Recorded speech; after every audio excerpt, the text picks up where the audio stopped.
Kapuso, minumulto ka ba o binabagabag ng mga what-if sa buhay? Ang sagot ng ilang Pinoy kung sino o ano ang kanilang multo. Alamin sa pagtutok ni Mav Gonzales. Undas man o hindi, may sari-sarili tayong kwento ng mga multo.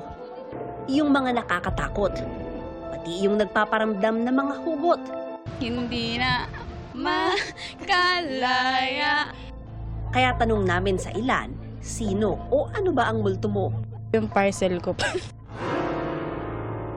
Si Kuya, mapanakit ang multo na malikmata lang tapos wala na raw siya. Yung nasayang na 4 years. Akma naman sa undas ang multo ng iba. Yung nanay ko po, palagi lang po kasi namatay na po siya eh. Kasi 2019 po siya, COVID, malapit na yung COVID, parang kunti lang yung ano namin para paglamayan siya. Pero meron ding piniling idaan sa ngiti ang pag-aalala sa yumaong mahal sa buhay. Pinipilit namin kasi ito rin ang gusto niya, yung magkakasama kami lagi.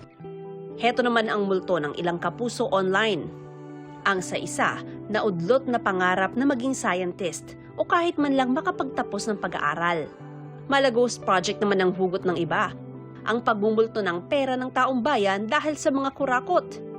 At sa bawat multo ng iba't ibang tao, may kanya-kanya ring paraan ng pagtugon dito. Banding ng magpapamilya, parang get together. Pwede ring i-mindset mo ang sarili. Siguro hindi talaga para sa akin yung ganun. May mas better na dapat kong i-achieve.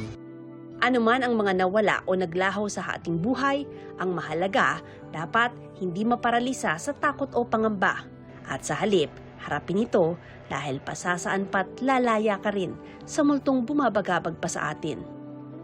Para sa GMA Integrated News, Mav Gonzales, nakatutok, 24 oras.